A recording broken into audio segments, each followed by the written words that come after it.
Здравствуйте! С началом новой рабочей недели в эфире телеканала «Якутия-24» обзор чрезвычайных происшествий. И в студии работает Николай Борисов. Начнем со столичных происшествий.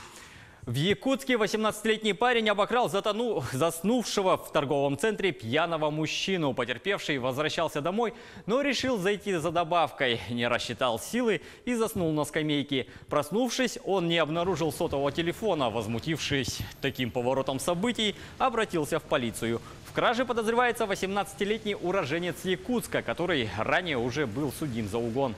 Он проходил мимо, увидел телефон рядом с отдыхающим гражданином и не смог устоять перед соблазном. Похищенное не изъято. Возбуждено уголовное дело по статье «Кража».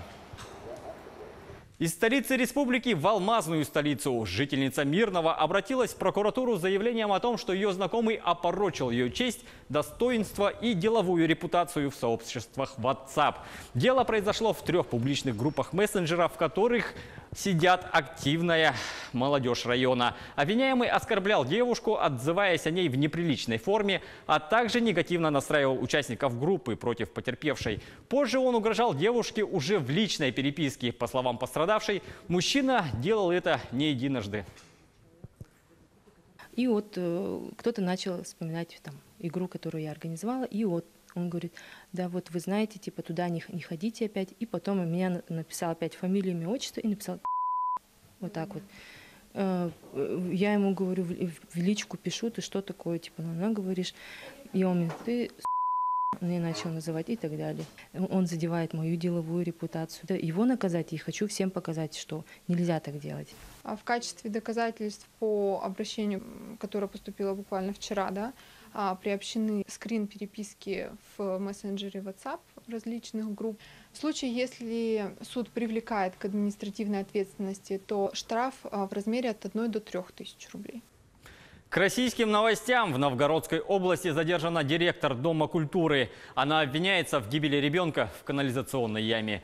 Тело 8-летнего мальчика было обнаружено на территории местного Дома культуры. Днем ребенок вышел из школы, но до дома не дошел, после чего родители организовали его поиски. По версии следствия, причиной стало небрежное отношение к своим обязанностям директора. Чтобы избежать трагедии, достаточно было установить ограждение и закрыть септик люком.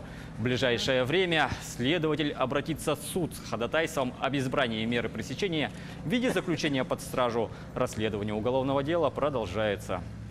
Ну это ладно, что уже мелочи, но здесь уже ребенок погиб, извините. У нас колодцы были на Красной, открыты, родители провожали, говорит, были открыты. Кто видит у нас? Да никто у нас ничего не видит. Это вот схватили все, так сейчас начали закрывать и все остальное требовать. А так все до фени.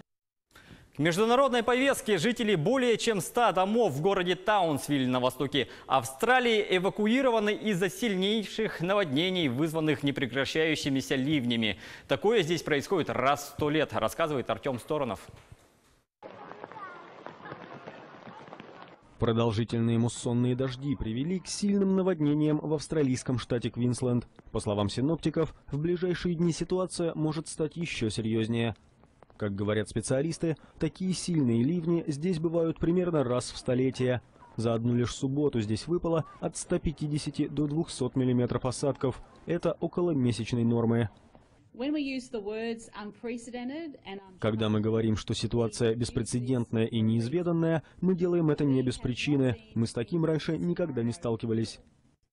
Особенно сильно от удара стихии пострадал город Таунсвилл. Здесь были эвакуированы жители более чем 100 домов.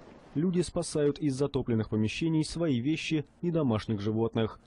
Местные власти призвали жителей не пользоваться автомобилями без необходимости, но быть готовыми к переезду, если ситуация продолжит ухудшаться.